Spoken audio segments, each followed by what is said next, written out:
Bonjour à tous et bienvenue dans un nouvel épisode de mon podcast Merci Bisous. Avant tout, puisqu'il s'agit du premier épisode de 2023, je voulais vous souhaiter mes meilleurs vœux pour l'année qui arrive, de la réussite, de l'argent, de l'amour, de l'amitié, tout ce qu'on peut souhaiter, je vous le souhaite. Avec la nouvelle année, c'est le temps des recaps sur les réseaux sociaux et du regard dans le rétroviseur de l'année qui vient de s'écouler dans la vraie vie. Pour ma part, si je devais choisir un mot pour résumer l'année 2022 à mes yeux, c'est fierté. Déjà parce que j'ai la fierté de commencer à constater les effets du travail que je fais sur moi en thérapie depuis 2 ans maintenant. Mais c'est vraiment en 2022 que j'ai commencé à voir les effets. Et j'ai aussi la fierté d'avoir accompli des choses dont je me serais jamais cru capable. Et voilà. C'est la raison pour laquelle c'est le mot de cette année. N'hésitez pas à me dire, vous, si vous deviez choisir un mot pour résumer l'année 2022, votre année 2022, lequel serait-il ? Quand je dis que le mot de mon année 2022, c'est la fierté, ça peut paraître contradictoire, en tout cas pour les personnes qui me connaissent depuis longtemps, ou même à mes propres yeux, parce que j'ai pas bougé de Paris pendant 2022, mais vraiment, j'ai dû bouger 2 fois 2 jours. Ce qui n'est vraiment pas habituel parce que auparavant je voyageais pas mal. C'était même un de mes objectifs premiers dans la vie. Mais mon but en m'installant à Paris, c'était justement de me poser pour travailler sur moi, pour faire la thérapie. Voilà, arrêter d'essayer d'échapper un peu à mes blocages, à mes problèmes. Et je pense d'ailleurs que parfois il faut savoir se poser pour pouvoir mieux évoluer. J'ai donc décidé, comme vous l'avez vu au titre, de faire un épisode bilan 2022 en passant en revue mes réussites et puis un petit peu mes échecs et puis un petit peu ce qu'il y a entre les deux pour bien commencer 2023. Alors comme d'habitude, j'ai des petites notes sous les yeux, mais c'est pas un script complet comme j'ai l'habitude d'écrire pour être plus serein. Donc j'ai un plan, je sais à peu près ce que je dois vous dire, mais je vais pas lire. Bon, je lis pas non plus d'habitude, mais disons que d'habitude c'est plus détaillé. Là, ça va être un peu plus naturel, on va dire, authentique. On commence avec le plus gros morceau, si je puis dire, de mon année 2022. Ça a été d'accepter la disparition de ma mère. Elle a disparu au mois de novembre 2021. Autant dire que j'ai commencé l'année 2022 en n'étant pas forcément au meilleur de ma forme. Je pense d'ailleurs que quand j'ai commencé 2022, j'étais encore dans cette phase de déni où j'avais encore l'impression, pourtant ça faisait... elle est morte fin novembre, fin décembre, fin janvier. Ouais. Je pense que j'étais encore dans cette phase de déni où j'avais l'impression que j'étais dans une sorte de rêve, enfin ou de cauchemar en l'occurrence, mais que j'étais pas dans la réalité, comme si tout le monde jouait une sorte de pièce de théâtre. J'imagine qu'il y a certains d'entre vous peut-être qui ont déjà vécu ça, mais je me souviens vraiment que j'avais l'impression que je jouais mon propre rôle et que toutes les personnes que je rencontrais jouaient leur propre rôle, c'est-à-dire des personnes de ma famille, ma cousine jouait ma cousine, et même des personnes extérieures. Quand j'allais à la banque, la banquière faisait semblant d'être banquière. C'était trop bizarre en fait, c'était comme si j'étais un peu décalé, comme si... En fait, j'avais l'impression d'être comme dans le film... je sais pas si vous avez vu ce film. Ça commence mal, on va faire des digressions, cet épisode va durer 2 heures. Mais The Truman Show, c'était un film avec Jim Carrey, que d'ailleurs je vous recommande parce qu'il est génial. Et en fait, j'avais l'impression d'être le personnage de Jim Carrey dans la vie, sauf que lui ne sait pas ce qui lui arrive, mais moi, c'est comme si je savais, mais que j'étais seul à savoir. C'est un peu bizarre ce que je raconte, mais tout ça pour dire que ouais, j'ai commencé l'année vraiment chamboulé et pas dans la réalité, vraiment. J'avais l'impression, d'ailleurs ça a duré vraiment plusieurs mois, où j'avais l'impression de finalement bien vivre la disparition de ma mère, alors que je m'étais toujours dit, enfin j'avais imaginé plein de fois dans quel état je serais si ça arrivait. J'avais fait des scénarios dans ma tête où je m'étais dit je serais dévasté, et là je me disais non, finalement j'arrive quand même bien à rebondir, finalement ça m'atteint pas tant que ça, etc. C'était juste un compte à rebours, et d'ailleurs c'est lors d'une séance de psy, et je crois que c'était plus de 6 mois après, 6, 7 mois, 8 mois même je dirais, enfin un long moment après où lors d'une séance de psy, ma psy m'a dit quelque chose qui m'a fait me libérer en quelque sorte. Enfin, j'ai beaucoup pleuré pendant cette séance. Après, je pleure souvent, mais là, c'était vraiment des grosses larmes de chagrin. Et après, ça m'a poursuivi encore chez moi, où j'ai encore pleuré chez moi pendant plusieurs jours et tout. Et où je me sentais vraiment mal. Et après, ça a été mieux. Mieux, mais en étant dans la réalité. Et pas comme au mois de janvier, où vraiment c'était J'avais l'impression que ça allait bien et en fait, ça n'allait pas du tout. C'était une illusion. Tout ça pour dire que j'ai finalement compris cette phrase que les gens disent souvent qui est on apprend à vivre avec », ou en l'occurrence on apprend à vivre sans. Et moi je comprenais jamais parce que pour moi c'était impossible quoi. Je pouvais pas me dire que j'allais pouvoir survivre si ma mère disparaissait. En tout cas, ça reste un work in progress comme on dit, mais j'ai l'impression quand même d'avoir... En fait j'ai l'impression de me dire que j'arrive à vivre sans ma mère, mais en même temps j'ai l'impression qu'elle est quand même un peu avec moi. Et je remarque quand même une évolution parce que avant quand je croisais notamment des vitrines de magasins, des choses comme ça, ou que je sentais une personne dans la rue qui avait son parfum, c'était comme des coups de poignard pour moi. Et maintenant, je ressens plus ça. J'ai encore ça, mais j'ai plus le sentiment que c'est des coups de poignard. J'ai plutôt l'impression que c'est comme des caresses, quoi. Ça me fait sourire, en fait, plutôt. Plus que ça ne me fait du mal. Maintenant, j'ai plus vraiment l'impression que ça me fait du mal. Alors, bien sûr, ça n'empêche pas, parfois, je suis triste quand même, évidemment. Mais c'est plus aussi intense qu'avant. C'est plus une présence bienveillante. La deuxième chose que j'ai réalisée en 2022 et dont je suis fier, c'est de ne pas m'être résigné et d'être revenu m'installer à Paris. Quand ma mère est décédée, juste avant ça, je vivais dans une petite chambre de bonne que j'ai rendue parce que quand ma mère est décédée, du coup, je suis allé dans sa maison pour y vivre le temps de la vider, le temps de faire tout le tri, de gérer la paperasse, etc. Et pendant que j'étais dans cette maison, du coup, mon chat vivait avec ma mère et je me suis dit que j'allais récupérer ce chat et que du coup, c'était pas possible de vivre ce chat et moi ensemble dans 9 mètres carrés. Du coup, je me suis dit, bon, bah, on verra bien. En tout cas, je vais pas payer les 2 loyers parce que j'allais payer le loyer de ma mère puisque je vivais dans cette maison. Du coup, j'ai rendu cette chambre de bonne et je me suis dit, bah, on verra bien. J'en suis pas encore là. Et puis, quand ce sera le moment, bah, je verrai bien si j'ose me réinstaller à Paris, si c'est possible ou pas. Sachant qu'à ce moment-là, je venais aussi d'être licencié économique. Je travaillais dans un hôtel qui a fermé pendant le Covid et qui a définitivement fermé ses portes au mois d'octobre, septembre-octobre, donc juste avant le décès de ma mère. Donc j'ai dû retourner à Paris déjà pour récupérer mes affaires qui étaient dans ma chambre de bonne et les transférer en Lorraine, mais aussi pour régler des choses au travail suite au licenciement économique. Toujours est-il que quand quand j'étais sur le point de finir de vider la maison et sur le point de la rendre, ben j'ai dû me poser la question, où est-ce que je vais m'installer? Est-ce que je retourne à Paris? Et si oui, comment? Parce que j'imagine que c'est de notoriété publique, tout le monde sait que c'est hyper difficile, pour pas dire impossible, de trouver un logement à Paris. Déjà quand on coche toutes les cases, c'est-à-dire quand on a un CDI avec période d'essai validée, quand on a plusieurs garants, quand on a tout ça. Moi, j'avais plus rien de tout ça parce que c'était ma mère qui était mon garant la plupart du temps. Du coup, là, j'avais pas de travail, pas de garant. Voilà, donc c'est déjà rien qu'avec ça, c'était impossible. Enfin, dans ma tête, c'était impossible de trouver un logement. Et du coup, j'ai commencé à me dire que peut-être je pouvais m'installer à Metz, qui est la grande ville la plus proche de là où j'ai grandi. Ce sera certainement moins cher et ce sera peut-être une phase transitoire, mais j'aurai certainement plus de chances de trouver un logement qui soit... Ah oui, parce qu'en plus, il fallait une surface minimum. Vu que j'étais avec mon chat, je me disais, bon, il faudrait 20 mètres carrés minimum, ce serait l'idéal. Enfin, ce serait l'idéal, ce serait le minimum.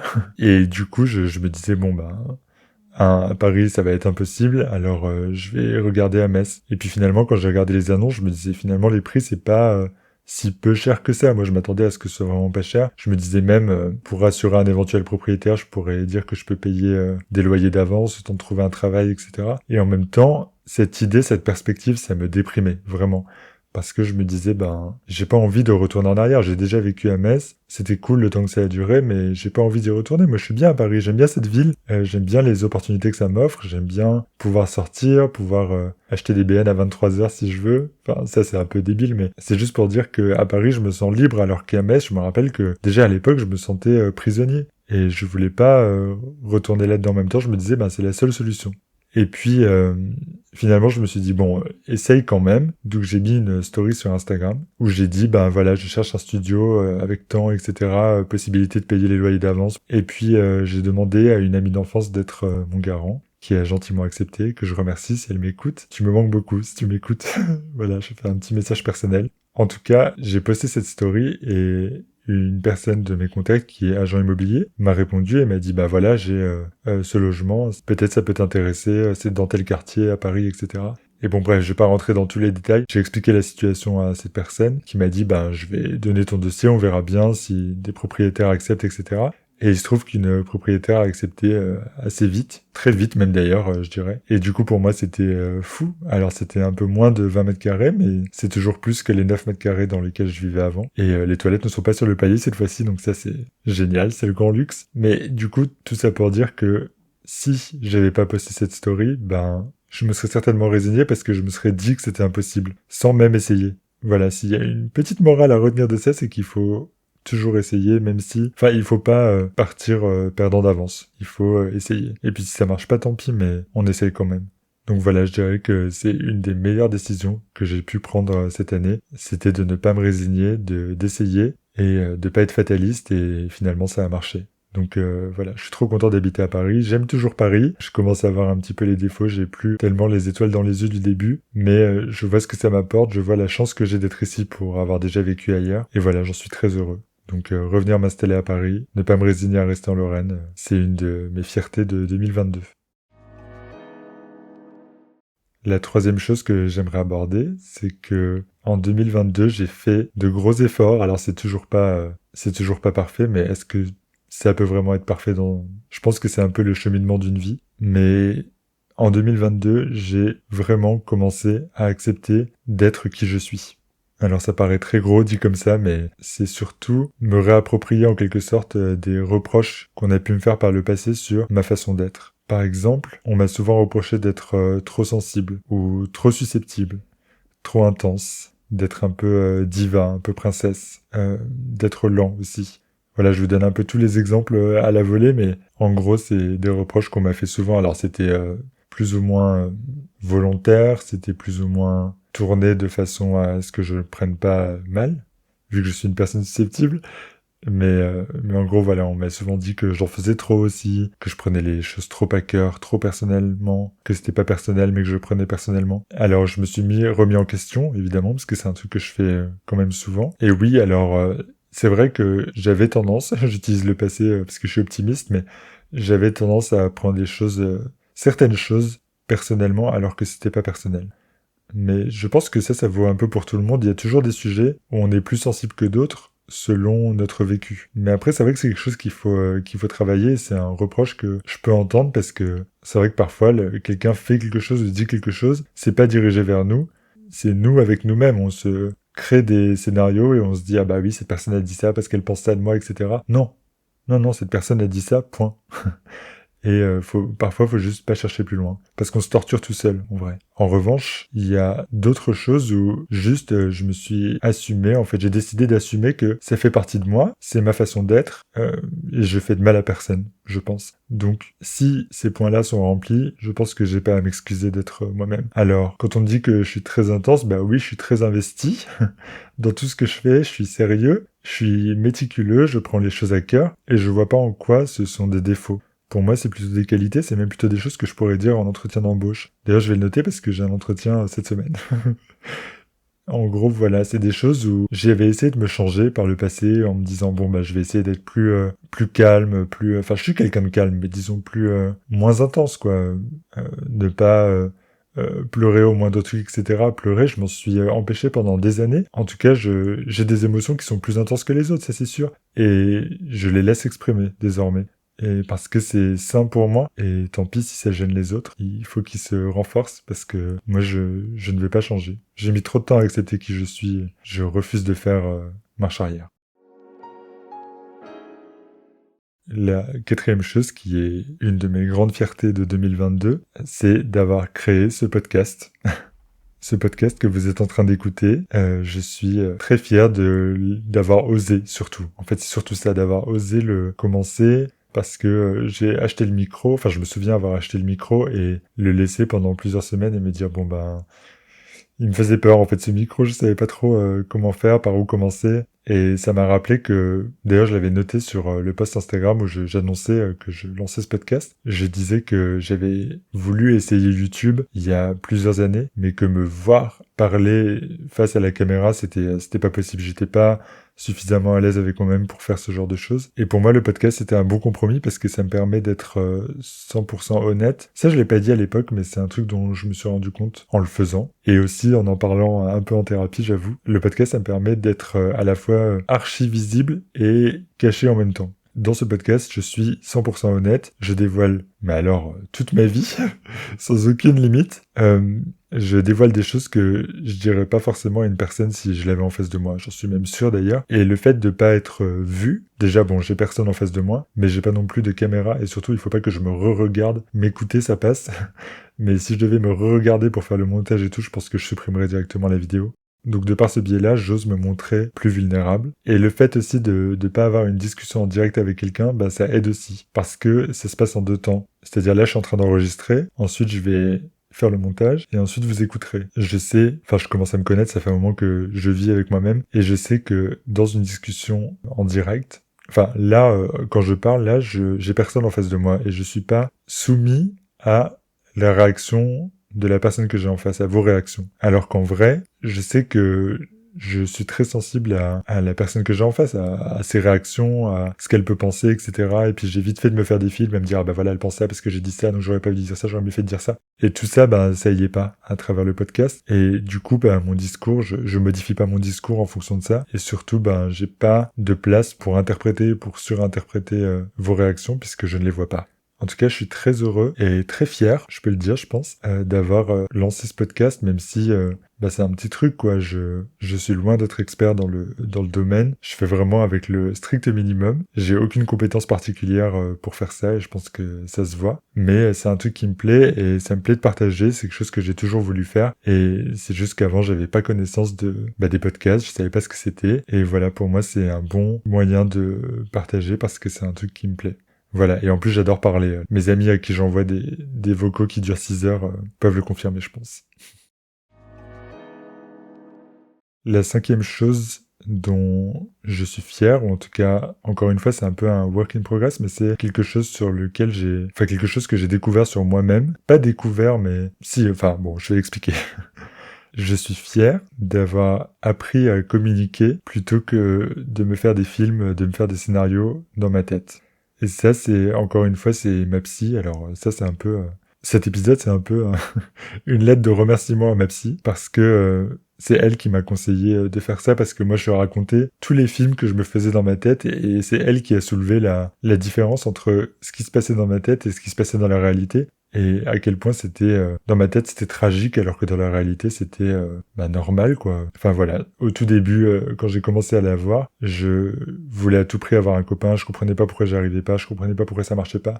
Et en fait, je me disais, le seul dénominateur commun entre tous les dates, bon, après j'en faisais pas des tonnes, mais entre tous les dates que je faisais, leur seul dénominateur commun, c'était moi. Donc si ça marchait pas à chaque fois, c'était forcément que c'était moi le problème. Et du coup, je me disais, mais qu'est-ce qui va pas chez moi, je comprends pas, etc. machin, et je me faisais des histoires, et voilà, je comprenais pas. Et en fait, elle m'a dit, mais pourquoi vous demandez pas à cette personne, donc je parlais d'une personne en particulier, elle m'a dit, mais pourquoi vous lui demandez pas pourquoi ça a pas marché, qu'est-ce qu'il en a pensé lui? Et du coup, j'ai osé. C'est un truc que j'aurais pas osé faire si elle me l'avait pas conseillé. Ça peut paraître bête, mais je l'aurais pas fait, j'aurais jamais osé. Parce que pour moi, ça aurait été un peu humiliant. Mais là, vu qu'elle me conseillait, je me suis dit, bon, bah, si elle le dit, bon, bah, je vais essayer, on verra bien. Et c'est ce que j'ai fait. Donc, j'ai posé la question à ce garçon et je lui ai dit, mais alors, pourquoi j'avais l'impression que t'étais intéressé au début et puis finalement, j'ai eu l'impression que ça collait plus et je comprends pas pourquoi. Est-ce que tu veux bien me dire? Mais je lui ai vraiment dit, sans agressivité, je lui ai dit, bah, c'est juste, voilà, pour m'aider moi, pour essayer de comprendre et d'évoluer. Et il m'a répondu gentiment, voilà, donc je vous dirai pas exactement ce qu'il m'a répondu parce que c'est sa vie privée, mais en tout cas, ça m'a conforté dans l'idée que c'était pas toujours que moi le problème. Et que parfois juste c'était comme ça et qu'il fallait pas chercher plus loin, forcément. Et il fallait pas toujours se faire des films en essayant de se rabaisser, finalement. La 6e et dernière chose dont je suis fier et je trouve que je suis sur le bon chemin pour y arriver, c'est, ça peut paraître bizarre, mais c'est de devenir adulte. Je me suis longtemps et jusqu'à très récemment, et quand je dis très récemment, ça se compte en semaines, je me suis toujours mis comme dans une position d'enfant. Pour moi, c'était toujours les autres qui savaient mieux que moi, et moi, je devais apprendre d'eux. Et ça, c'est vraiment une posture que j'ai gardée très longtemps. Je regrette pas que ça ait duré aussi longtemps, parce que je pense que j'étais pas capable de faire autrement. Mais le fait de goûter au fait d'être dans la position d'adulte et d'assumer et de me dire, ben non, là, je sais mieux que toi, et voilà, mais c'est pas grave. Et puis après, soit tu l'acceptes, soit tu l'acceptes pas, mais moi, je le sais, que là, en l'occurrence, je suis, je sais pas moi, expert dans ce domaine, on va dire, et je l'assume, et je pars pas du postulat que c'est toi qui sais et que moi je dois apprendre de toi. C'est pas forcément toujours comme ça que ça se passe. Je sais pas si c'est très clair, mais en tout cas, disons que quand je dis devenir adulte, c'est un peu reconnaître mes propres qualités et avoir conscience de ma valeur. Donc mes qualités, c'est-à-dire, je sais que je suis quelqu'un de persévérant, que je suis quelqu'un d'empathique. Voilà, pour moi, c'est des qualités qui me sont propres. Je laisserai pas quelqu'un dire que c'est pas le cas, que je suis pas persévérant parce que j'ai des preuves de de choses que j'ai faites au cours de ma vie qui prouvent que je suis quelqu'un de persévérant. Et je prends conscience de ma valeur. Je peux pas dire que j'ai pris conscience de ma valeur parce que vraiment ce serait, pour le coup, ce serait un peu présomptueux de ma part. Mais en tout cas, voilà, je prends conscience de ma valeur et je sais que maintenant je peux faire des choses seul, sans et que j'ai besoin de l'aide de personne. En vrai, j'ai pas besoin d'aide extérieure pour, par exemple, faire mes impôts.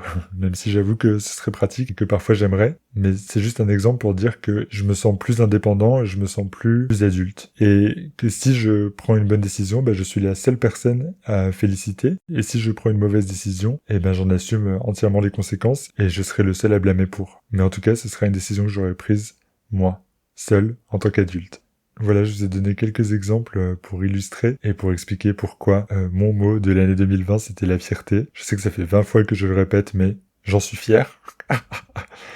Après, il me reste évidemment du travail. Et d'ailleurs, je pense que il en restera toujours. Il y a toujours du travail à faire sur soi quand on cherche à évoluer, quand on cherche à aller mieux, à faire sauter des blocages qu'on a en soi. En tout cas, parmi toutes les pistes d'évolution que j'ai pour ma vie future et pour cette année, pour moi, c'est continuer de me détacher ou en tout cas de remettre en question des certitudes que je me suis faites quand j'étais enfant et qui me poursuivent et qui me bloquent encore aujourd'hui. Voilà, c'est un grand chantier, mais j'y crois. Je vois que ça marche pour l'instant, alors il n'y a pas de raison que ça s'arrête en si bon chemin.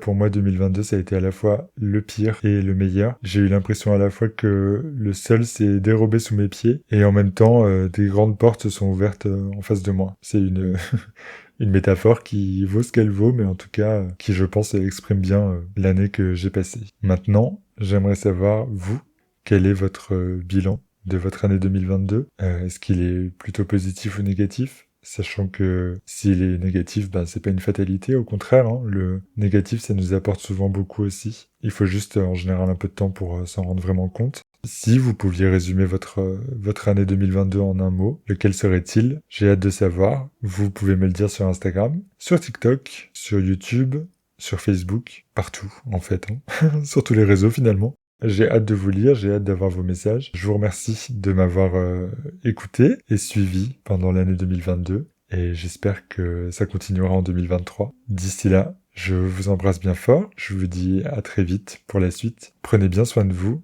et à très vite. Merci, bisous.